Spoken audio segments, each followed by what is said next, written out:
Bharatiya Janata party BJP यानी असम में 126 सीटों में 100 पर अपनी बढ़त बनाए हुए है और 22 पर कांग्रेस, 2 पर एआईयूडीएफ और 2 पर अन्य है। इस समय बड़ा दिलचस्प हो रहा है मुकाबला पश्चिम बंगाल में, क्योंकि 100 के अंदर जब सिमट रही है तृणमूल कांग्रेस, तो इसके क्या मायने हैं? निरंजन दा, आपसे पूछना चाहूंगी इसके क्या मायने हैं? सबसे पहले तो ऐसा वर्डिक्ट क्यों हुआ? जाहिर सी बात है कि जो एंटी इनकम्बेंसी सेंटीमेंट की हम लोग बात कर रहे हैं वो कहीं ज़्यादा देखने को मिला है इस वर्डिक्ट में। अगर हम कंपेयर करें कि क्या हम लोग एंटिसिपेट कर रहे थे। दूसरा, जो एसआईआर को जो बहुत बड़ा मुद्दा माना जा रहा था वो अल्टीमेटली शायद उतना बड़ा मुद्दा बन के वोटर के चॉइस में नहीं आया। एसआईआर का इम्पैक्ट क्या है, इसके बारे में आगे और रिसर्च होगी, उसके बारे में आंकड़ों को और टटोला जाएगा और जैसे जैसे फैक्ट्स आएंगे तो उसके बारे में एक डेफिनेटिव तरीके से कहा जा सकेगा।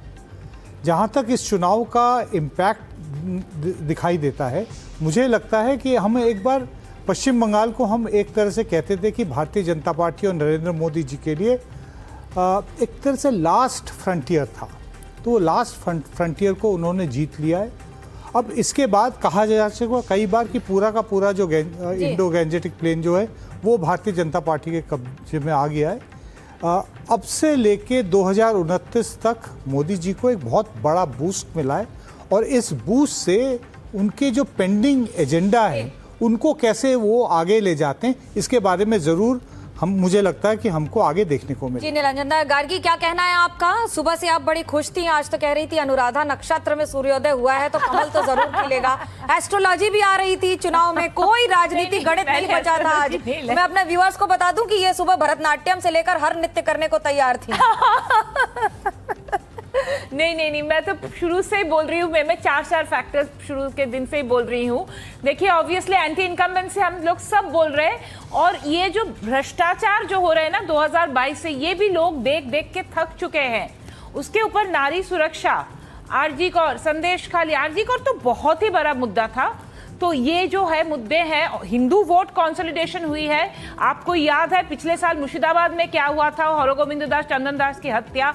तो इसीलिए जो Hindu vote consolidation, anti incumbency, फिर आपको भूल नहीं सकते जो हमारे प्रवासी मजदूर हैं, सब लोग इस बार वापस गए वोट डालने के लिए। और ये जो प्रवासी वापस जब जाते हैं ना, क्यों जाते? उनको दिख रहा है कि बाहर क्या क्या काम है, क्या उद्योग है, उनको काम करने के लिए। खबर आ रही है कि कल कोलकाता जाएंगे राजनाथ सिंह और अब देखिए हाई लेवल बैठक वहां पर। अब देखिए, अब जैसे जैसे तस्वीर थोड़ा क्लियर हो रही है, उसके बाद अगले 3-4 दिन वहां पर गवर्नमेंट फॉर्मेशन से लेकर अब जो आगे प्लान ऑफ एक्शन होगा उसकी भी चर्चा होनी है और इसीलिए टॉप लीडरशिप का वहां पर जाना मनोज्ञा जो है प्रारंभ। और दादा ने उनको परफेक्ट बनाया जाए, क्योंकि राजनाथ सिंह उन नेताओं में है जिनको राष्ट्रीय स्तर पर बहुत सम्मान मिलता है। और इसके साथ साथ राजनाथ सिंह देश के इस समय रक्षा मंत्री हैं। उनका पश्चिम बंगाल जाना, बंगाल में उन्होंने कई रैलियां भी की हैं। मुझे याद है मैंने उनका एक एक्सक्लूसिव इंटरव्यू किया था जिसमें उन्होंने उत्तर 24 परगना में रैली की थी, नोआपाड़ा में, अर्जुन सिंह के लिए, जो कि जीत चुके हैं आज। उन्होंने कहा था कि मैंने इस तरह की लहर पहले कभी नहीं देखी है कोलकाता में और पश्चिम बंगाल में।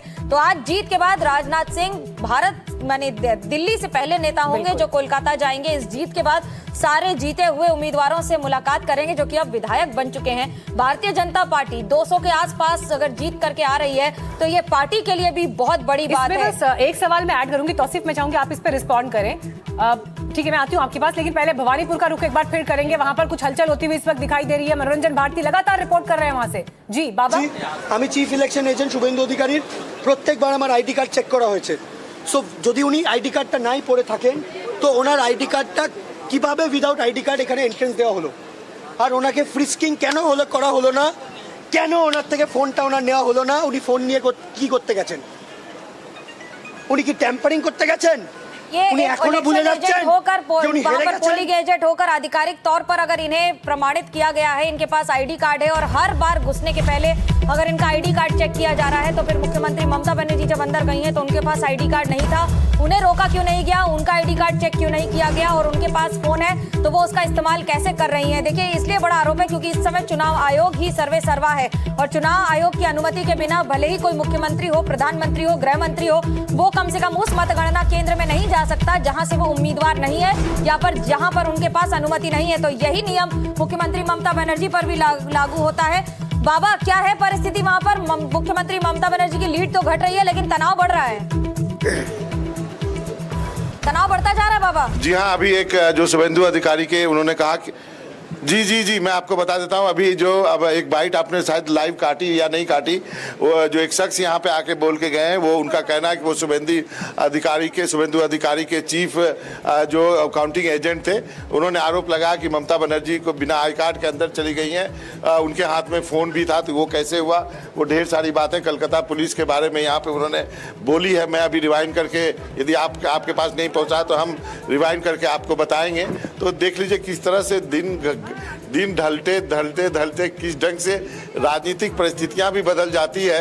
और अब जो ये हालत है कि शुभेंदु अधिकारी के जो एजेंट्स हैं जो बाहर घूम रहे हैं, मैं आपको कहूँगा कि राकेश यदि एक सेकंड दिखाएं, वो अब भरे पुलिस के इस घेराव के बीच में कलकत्ता पुलिस को पर अपनी तमाम जो है इल्जाम लगा रहे हैं। और वो एक तरह से कह रहे हैं, और उन्होंने भी जो कहा हमने सब लाइव दिखाया है।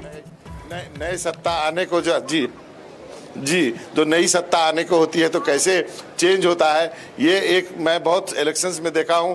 और इस बार जो है मैं इस भवानी नगर के पोलिंग काउंटिंग स्टेशन पे भी देख रहा हूं।